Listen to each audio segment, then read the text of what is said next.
Thank you. Thank you for your word. And Father, we just ask that you will open it up for us. And Father, that you will give us open ears and eyes that we can hear and see what you want to tell us through your word. And Father, give us open hearts so we can receive. In Jesus' name. Amen.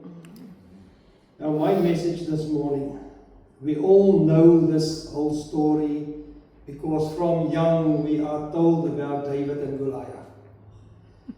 Now David is one of my favorite people in scripture, and we know the story so good that I think each and every one of us can tell that story. But today I'm just going to do it a little bit different. So it's David versus Goliath. That's my message name. Now the story of David and Goliath is one of the most known stories in scripture and in sports. Because if there's an underdog and he beat the favorite, then you say that was David against Goliath. But we know in this specific one, David wasn't the underdog. He was the favorite because he was God's. And I cannot tell you today what your Goliath is. But I do know that all of us go through it. Each and every one of us got a Goliath. It may be an addiction, anxiety, depression, sickness, and it could even be yourself. You could be your own Goliath. And how was David able to do what no other man could do to kill Goliath? That was God. But let's look into scripture so that we can learn how to step over our own Goliaths. And we begin with a challenger, and that was Goliath. And we know Goliath was a giant, 6 cubits and a span. And in our terms, it's over 9 feet. So that's a massive person. We know, according to scripture in 1 Samuel 17 verse 4, that's where they give the description of Goliath, how big he was, and all the heavy things that he carried with himself. And he was the champion of the Philistine army. So and that means he was their best. There was no other one that could beat him. He was the best. And this led Goliath to having a character trait found in many people today. And that's arrogance. Or overly prideful.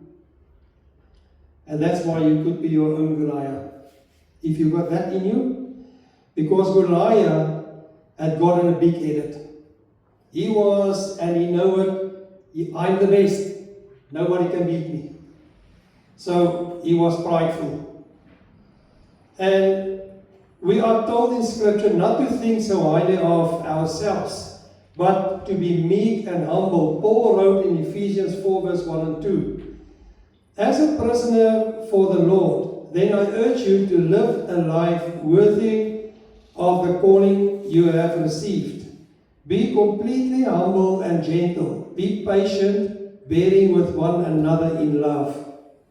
And that's the big commandment. Love. When you become overly prideful, you can become blind to what's standing in front of you. And then there's a proverb that we all know. Proverbs 16 verse 18. Pride goes before destruction. A haughty spirit before a fall. So be careful. But let me show you Goliath's arrogance and pride in 1 Samuel 17 verse 16. For 40 days the Philistine came forward every morning and evening and took his stand. And he questioned why they stood on the battlefield before him and the Philistines in 1 Samuel 17 verse 8. Goliath stood and shouted to the ranks of Israel, why do you come out and line up for battle? Am I not a Philistine and are you not the servants of Saul? Choose a man and have him come down to me. So Goliath didn't think much about the Israelites and their army. Because the only thing he said to them in 1 Samuel 17 verse 10, then the Philistines said, this day I defy the armies of Israel. Give me a man and let us fight each other. He was prideful and he knew what he was doing. And we should view such a defiance as not only being defiant to the army, but also a defiance of God. And why? Why was it a defiance? Why should we see it like that? Because he defied the armies. And that is because the Israelites were the Lord's chosen people by way of the covenant that God first made with Abraham. And the Goliaths that we face today will stand against us. And we know that they stand always against us. And they taunt you. Your Goliaths taunt you every day. And the children of God, His army, in the same manner. And that's why we can be children of God, but our Goliaths will still stand in front of us and taunt us. They will still do it. And filled with pride and fully defiant against the Lord. But after Goliath's first challenge of the Israelites, we are told that they were dismayed and greatly afraid in 1 Samuel 17 verse 11. But personally, I believe Goliath knew exactly what he was doing and even knew what the response was likely going to be from the Israelites. And we all know it. If you can put fear in people, you can do what you want, and they will submit to you. That's just what happened. And that fear always paralyzes you. And if you're fearful of something, if that comes up to you, you will be paralyzed. I've got a little story. When I was a young man, I was in amateur wrestling, and then one day, my dad put me against someone that was a giant against me. Because I was just under 90 kilograms. This guy was over 100. He was massive. And when we in the changing room, he asked me, do you know a Nico Prinsloo? And no, I don't know him. Because then I know that's the guy I have to take on. And he was big. And I was fearful. Because this guy, if he's going to fall on me, I won't survive. But then my coach in my corner, he told me, he said, don't be afraid. Because this guy is going to storm on you. Because he knows you're smaller than him. And he wants to run over you. And you just go with his movement. But I was fearful because if I do the wrong movement, he's going to be on top of me and that's going to be painful. Most probably a few broken ribs or whatever. But I listened and I do what he told me. And I was the victory. But that is Goliath that stand in your way. But if you listen to God's word, He will tell you how to defeat them. And that's all we need to do. And fear of Goliath certainly paralyzed the Israelites for 40 days. That's a long time. For 40 days they sat around and did nothing, while Goliath taunted and mocked them. And we can imagine sitting still and not moving or on something because you are so afraid. And with me it was, if I didn't do what my coach told me to do, I wouldn't beat him. Because he will have the upper hand on me. Because he knew he was bigger and stronger than me. But the Israelites were supposed to have lay claim to the promised land and defeat their enemies, fear held them back from being able to fully lay claim to their blessing of the promised land. And we know that story as well, where the 12 spies come back, 10 of them make them fearful, because it was giants staying in the promised land. And they was paralyzed. And fear is always a tool of the enemy. And we know that the enemy always makes you fearful. If you start to get anxious, you can know the enemy is busy with you. So get out of that anxiousness. The enemy will often use fear to control what others do. Some people are using fear right now to try and get what they want. In their place of work, when things are simply not safe. And then they will ask you, where's your faith? Because they believe that if you got faith, you're not supposed to be fearful. But if the enemy got hold of you, you will be fearful.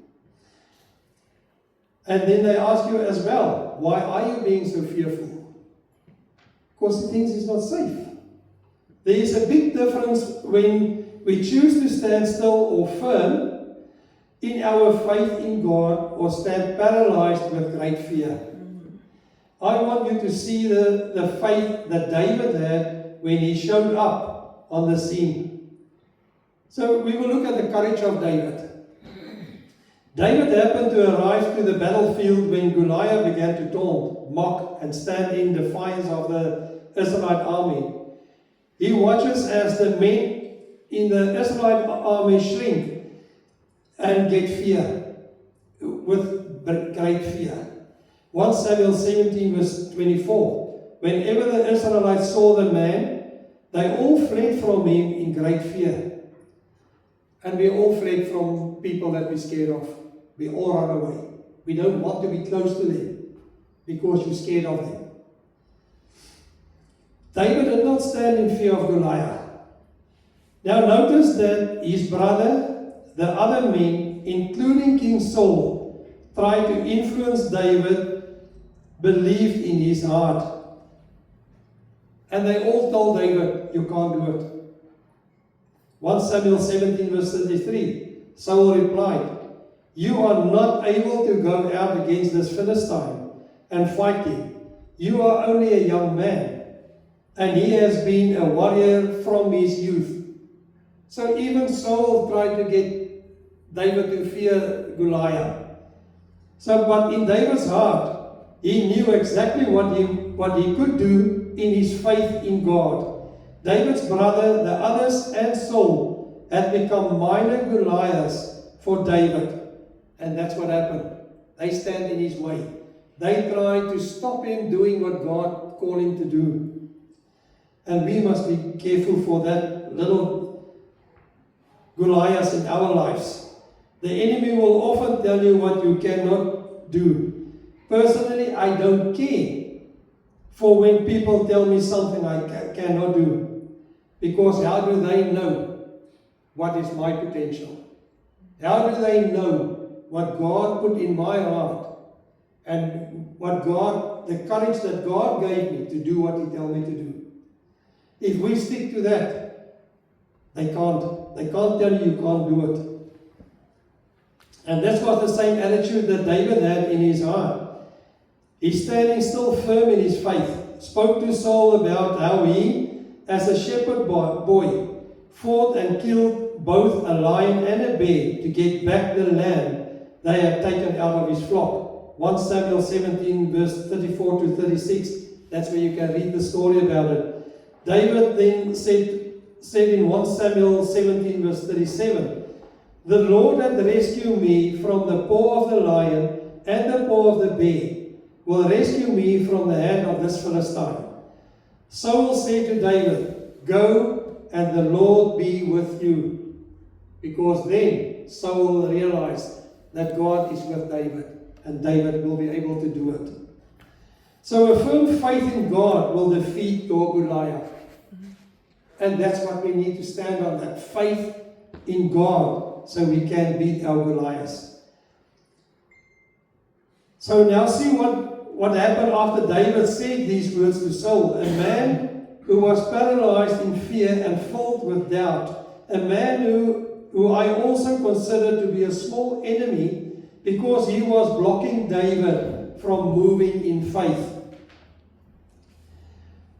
Switch his tune. That's where Saul changed his whole attitude against David. So Saul began to get out of the way, because now we know God is busy taking over. You must let your enemies know what God has done for you. Never be afraid of testifying about all that God has allowed you to do and what He has brought you through. Give your testimony to people. That's what they need to get their faith up. I am not ashamed to shout out and proclaim that I serve a powerful God and that He is able to do all things. I don't know about you all, but I walk in the confidence of my God and knowing what He can do. And that's what we need to stand on. We know what God can do. He knows what He put in us to do what He called us to do. Saul tried to clothe and arm David for battle in 1 Samuel 16 verse 38. He's now taking on the role of an ally and friend. But I want you to take note of something else here. David tells Saul that he could not even walk around in the stuff Saul was giving him. He took off and put aside those tools for battle. 1 Samuel 17 verse 39. And sometimes your allies can be trying to help you out, but be of no help to you. It looks like they want to help you, but they no help. They can't help you. Saul was trying to help David, but he could not provide the type of help that David would need in this battle, because he did not understand the battle that was being fought. Sometimes your closest allies, your family or friends, don't have the kind of heart in them to be able to help you fight your battle against your Goliath. Nobody can help you fight that battle. It's only you and God. That's the only ones that can fight that battle. They may be in their very own battle in the moment, but you are in your own battle. They can't fight your battle. And God is with us on the battlefield every second of the day. Doesn't matter what you fight, God is with you in that battle. And sometimes we end up on the battlefield with our Goliaths by ourselves. Just like David. On that battlefield, we find that all that worldly armor does absolutely nothing for us but leave us stuck in the mud. And that is if you try on your own strength to fight a battle, you will be stuck in that mud. So how should we go out on this battlefield to defeat the challenger that stands in front of us? David took all that worldly armor off and dropped the sword. He picked up some stones from the nearby brook and went on the battlefield with them and his sling. 1 Samuel 17 verse 40. Now I don't want you to think the stone and sling were the only weapons that David took out on that day, on that battlefield with him.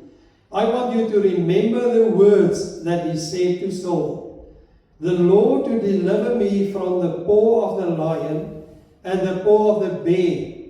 He will deliver me from the hand of this Philistine. If God takes you through one thing, He will always take you through the next. God won't put something in front of you that you can't handle, because God is with you. David took his biggest weapon onto the battlefield with him, and that weapon was his faith in his deliverer, God. That is the biggest weapon that we can have, is to have our deliverer with us on our battlefields. Sometimes we find ourselves on the battlefield with our Goliath by himself. But how often do you carry your faith in your deliverer onto the battlefield with you? And I tell you that if you stand firm in your faith, in our deliverer, God, that you can overcome whatever your Goliath may be. And the power to defeat your Goliath? On the battlefield in 1 Samuel 17 verse 45, David said to the Philistine, "You came against me with sword and spear and javelin. Now our Goliaths will come at us fully armed with everything to try to defeat us." And that is, they will try everything. They will try to keep you fearful. They will put fear in you. But David saw this and then said to him, "But I come against you in the name of the Lord Almighty, the God of the armies of Israel, whom you have defiled." So that was where David won the battle already. Not long ago, I saw a video clip about a little boy who had earned a red belt even though he had medical complications. And that's when I think to myself, the faith of little children is awesome. If they believe something, they will get it because of their belief. Marlene always got a thing that if you promise your child a bicycle, they will believe they're going to get that bicycle. They will tell everybody, "I'm going to get a bicycle." Because that is their faith. How strong is our faith? How strong is our belief that we can beat our Goliaths? And the relationship that we need, that we build with God, will strengthen that faith. And that's what we need to keep on building, on that faith that we can defeat our Goliaths. So Father, we thank you. Thank you for your word. We thank you for what you do. And Father, we just ask that you will help us to get our faith and to beat our Goliaths. Father, that we will call on your name when we are on the battlefield with our Goliaths. So Father, we honor you. We praise you for your word. In Jesus' name. Amen.